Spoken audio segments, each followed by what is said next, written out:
नमस्कार दोस्तों, आज की इस वीडियो हम करेंगे रीजनिंग का पार्ट नंबर 72।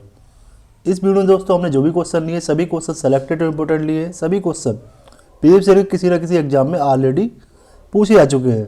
तो दोस्तों इसकी बहुत अधिक पॉसिबिलिटी है कि इसी पैटर्न पे आपके आने वाले एग्जाम में एक दो क्वेश्चन आपको देखने को मिल जाए।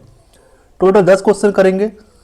ट्राई कीजिए 10 क्वेश्चन में से 7 क्वेश्चन आप खुद से सॉल्व कर पाए। स्टार्ट करते हैं वीडियो को। क्वेश्चन नंबर 1 देखिए, नीचे दिए गए श्रृंखला श्रेणी में प्रश्नवाचक चिन्ह के स्थान पर कौन सी संख्या आएगी। वीडियो को पॉज करके दोस्तों खुद से सॉल्व करने का पहले ट्राई कीजिए, फिर उसका आप सोल्यूशन देखिए। देखिए 92 से हुआ 85, 92 से 85 होगा जब आप 7 माइनस करेंगे। 85 से 114 कब होगा, जब आप 29 इसमें ऐड करेंगे। अब देखिए 114 से 107 कब होगा, जब 7 माइनस करेंगे। और 107 से 136 जब आप 29 ऐड करेंगे। पैटर्न क्या है, -7 प्लस 29 फिर -7 फिर प्लस 29। अब क्या आना चाहिए, अब होगा -7। ठीक है, 136 में से -7 करेंगे तो आपको मिलेगा 129। यही मेरा आंसर हो जाएगा, ऑप्शन सी यहाँ पे सही हो जाएगा। समझ आया दोस्तों। क्वेश्चन नंबर 2 देखिए, यदि जुलाई बराबर क्या है 1337, तो जून को कैसे लिखा जाए ये आपको बताना है। ठीक है, जुलाई का कोड देखिए JUL22। देखिए जे की पोजीशन होती है 10, यू की होती है 21, एल की होती है 12, वाई की होती है 25। देखिए अब 10 को आप किस तरह से लिख सकते हैं, 10 को आप ऐसे लिख सकते हैं 1 + 0 लिख सकते हैं। इसी प्रकार 21 को हम लिख सकते हैं 2 + 1, 12 को लिख सकते हैं 1 + 2 और 25 को लिख सकते हैं 2 + 5। 1 + 0 1 आएगा, 2 + 1 कितना आएगा 3 आएगा, 1 + 2 3 आएगा, 5 2 + 5 हो जाएगा 7। इस तरह से हमें 1337 मिल गया। ठीक है, इसी तरह से आपको करना है जून में। ठीक है, ठीक है, सारे लेटर के अल्फाबेटिकल पोजीशन रखनी है, फिर उनको सॉल्व करना है। ठीक है, करते हैं। देखिए जून का देखिए JUNE, जे की पोजीशन 10 हो गई, यू की पोजीशन 21 हो गई, एन की पोजीशन 14 हो गई, ई की पोजीशन 5 हो गई। 10 को हम तोड़ेंगे 1 + 0 में, 21 को तोड़ेंगे 2 + 1 में, 14 को तोड़ेंगे 1 + 4 में और 5 को सेम लिखेंगे। देखिए 1 + 0 1 हो गया, 2 + 1 3 हो गया, 1 + 4 कितना हुआ 5 और ये वाला 5 सेम आ गया 1355। ऑप्शन डी यहाँ पे हमारा सही हो गया है। समझ आया दोस्तों। क्वेश्चन नंबर 3 देखिए, नीचे दी गई प्रश्न आकृति में लुप्त संख्या ज्ञात कीजिए। आपको बताना है यहाँ पे कौन सी संख्या आएगी।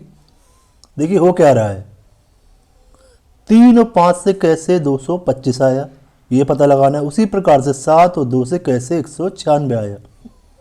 ध्यान से देखिए 225 स्क्वायर होता है 15 का, 196 स्क्वायर होता है 14 का। देखिए 15 कैसे मिलेगा, 3 की मल्टीप्लाई अगर मैं 5 से कर दूं तो मुझे 15 मिल जाएगा, बिल्कुल मिल जाएगा। 15 का मैं कर दूं स्क्वायर तो मुझे मिलेगा 225। इसी प्रकार से यहाँ पे देखिए 7 की मल्टीप्लाई मैंने 2 से की तो मुझे मिला 14 और 14 का मैंने किया स्क्वायर, 14 का स्क्वायर 196 ये मिल गया। ठीक है, अब देखिए इसमें 4 की मल्टीप्लाई किससे होगी 13 से, 13 की मल्टीप्लाई 4 से करेंगे तो आपको 52 यानी 52 मिलेगा। 52 का स्क्वायर कितना होता है भाई, 52 का स्क्वायर कितना होगा ये आपको निकालना है। देखिए इतना ध्यान रखिए कि 52 का स्क्वायर अगर आप करेंगे, इसका यूनिट डिजिट क्या है 2 है, तो 2 का स्क्वायर 4 होगा। यहाँ देखिए किसका यूनिट डिजिट 4 है, ऑप्शन ए में मिल रहा है 2704, तो ऑप्शन ए यहाँ पे सही हो जाएगा। पूरा स्क्वायर निकालने की जरूरत होती ही नहीं है, अगर किसी और ऑप्शन में 4 होता तो हम निकालते। क्वेश्चन नंबर 4 देखिए, दिए गए विकल्पों में से उस अक्षरांकित समूह का चयन कीजिए जो निम्नलिखित श्रृंखला में प्रश्न चिन्ह के स्थान पर आ सकता है। देखिए अक्षर और अंक दोनों से मिलकर बनी है श्रेणी। पहले हम निकालते हैं अक्षर। ठीक है, क्योंकि ऑप्शन में देखिए एन 2 जगह पे आया, एम 2 जगह पे आया, अक्षर भी निकालना पड़ेगा और नंबर भी देखिए 12 यहाँ पे आया, यहाँ भी 12, यहाँ पे 30 आया। तो दोनों ही चीज़ निकालनी पड़ेंगी हमें। देखिए 6 से यानी एच से हुआ, एफ से हुआ एच, यानी एफ की पोजीशन होती है 6, एच की पोजीशन 8 होती है, जे की पोजीशन 10 होती है और एल की पोजीशन होती है 12। एच से दे, एच से जे कब होगा, देखिए 6 से 8 हुआ, 6 से 8 दो जोड़ने पे हुआ, ठीक है। 8 से 10 होगा दो जोड़ने पे। 10 से 12 कब होगा, जब आप दो जोड़ेंगे। अब 12 में दो जोड़ेंगे तो कितना होगा, 14। 14 किसकी पोजीशन होती है, एन की। तो पहला तो एन मिल गया, ठीक है। या तो ए हमारा सही होगा या फिर बी होगा, सी और डी तो गलत हो गए, ठीक है। अब नंबर श्रेणी देखते हैं। 6, 12, 18, 24। 6 से 12 कब हुआ, जब 6 ऐड हुआ। 12 से 18, 6 ऐड होने पे, 18 से 24, 6 ऐड होने पे, 24 में 6 जोड़ेंगे कितना आएगा, 30 आएगा। ऑप्शन बी हमारा यहाँ पे सही हो जाएगा। इनका क्रम ऊपर नीचे हो गया है, ये वाला N30 ये सही हो जाएगा, ठीक है। अगला क्वेश्चन देखिए, क्वेश्चन नंबर 5। किसी कूट भाषा में पेपर को इस प्रकार लिखा जाता है, तो उसी प्रकार से बैंक को किस प्रकार लिखा जाएगा ये आपको बताना है, ठीक है। पेपर को लिखा जाता है इस तरह से, बैंक को क्या लिखा जाएगा ये आपको बताना है, ठीक है। अब देखिए पेपर, PAPER, यहाँ पे लेटर कितने 5, यहाँ पे कितने 2, 2, 4, 2, 6, 2, 8, 2, 10, ठीक है। अब देखिए पी तो जो कहते हो आ गया। अब यहाँ पे के कैसे आया, देखिए पी का अपोजिट होता है के। एक तो पी लिखा हमने, इसका अपोजिट भी लिखा। अब देखिए यहाँ के ए के लिए क्या लिखेंगे, पहले तो ए लिखेंगे और ए का अपोजिट क्या होता है जेड, ये भी लिखेंगे। अब देखिए पी के लिए क्या लिखेंगे, पहले तो लिखेंगे पी, पी का अपोजिट क्या होता है के। अब देखिए ई के लिए क्या लिखेंगे, ई के लिए लिखेंगे पहले तो ई लिखेंगे, ई का अपोजिट बी भी लिखेंगे। आर के लिए क्या लिखेंगे, आर के लिए आर लिखे, आर का अपोजिट क्या हुआ आई, ये भी लिखा। तो हमारा मिला पी के ए जेड, पी के ई बी आर आई, यही लिख रखा है इसमें। अब आप बैंक का निकाल लीजिए,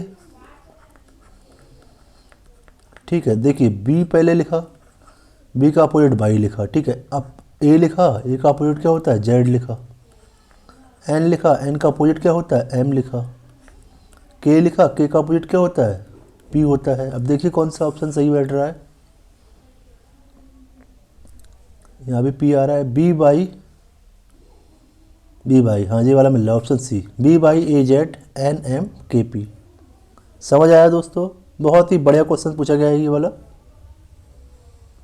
क्वेश्चन नंबर 6। निम्नलिखित प्रश्न में दिए गए विकल्पों में से विषम संख्या समूह का चयन कीजिए, ठीक है। आपको पता लगाना कौन सा विषम है, ठीक है। यहाँ देखिए, इसके लिए हम देखेंगे ध्यान से।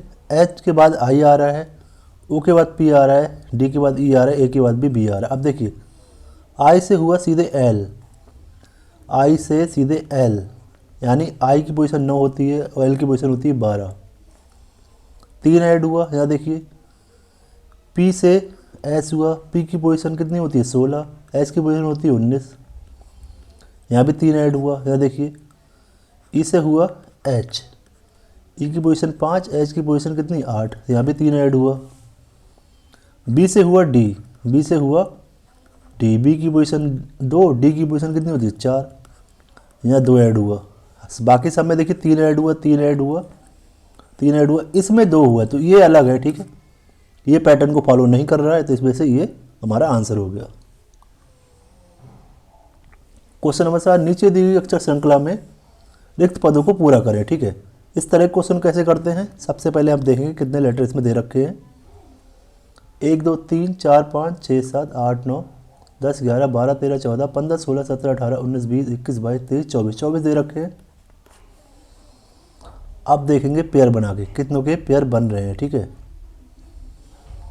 यहाँ देखिए आई एम एम मिल रहा है, यहाँ भी देखिए आई एम एम मिल रहा है।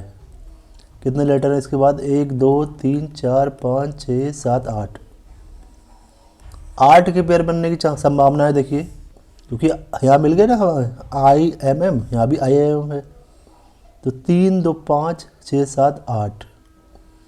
देखिए 8 के बाद अगेन यहाँ पे आई मिल गया, इसके बाद क्या होगा, देखिए आई एम एम, यहाँ पे आई एम एम होगा, O B I, O B क्यों रखा? क्योंकि देखिए यहाँ पे पहला, दूसरा, तीसरा, चौथा, पाँचवा ओ बी है। यहाँ भी क्या होना चाहिए? चौथा, पाँचवा ओ बी होना चाहिए। छठा, सातवां, आठवां, छठा, सातवां, आठवां, देखिए छठा तो ये हो गया आई, सातवां एल हो गया, आठवां ई हो गया। तो ई आई के बाद क्या आया? यहाँ पे एल आया, फिर ई आया, यहाँ भी रख दीजिए एल फिर ई। अब देखिए यहाँ पे ओ के बाद क्या आया था? B I L, B I, सब में मिल गया सेम वर्ड। आप निकाल लीजिए आंसर। ओ बी क्या मिला? O B M M L E B I, किस में मिल रहा है? देखिए ऑप्शन बी में मिल रहा है, O B M M L E B I. समझ आया दोस्तों? इस तरह क्वेश्चन करने के लिए सबसे पहले तो आपको पेयर बनाना आना चाहिए।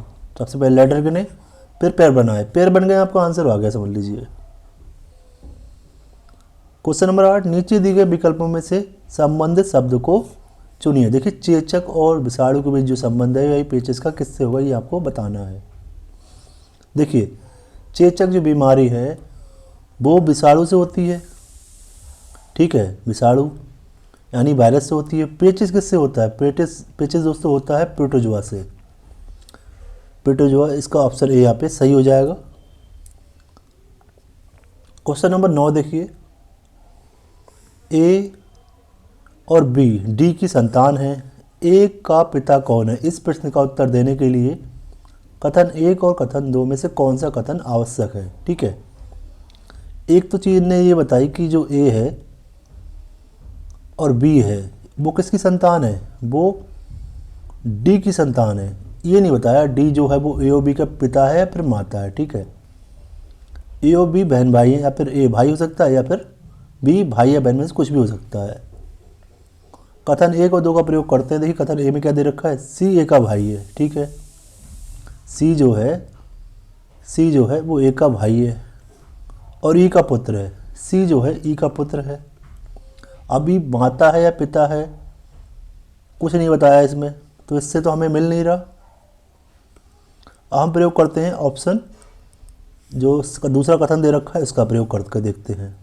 ठीक है, इतना तो हमें ऑलरेडी दे रखा था कि भाई डी की संतानें हैं ए और बी, इतना तो हमें दे रखा है। अब दूसरा कथन क्या है? एफ बी की माता है। यहाँ से क्लियर हो रहा है एफ जो है वो कौन है? माता है बी की।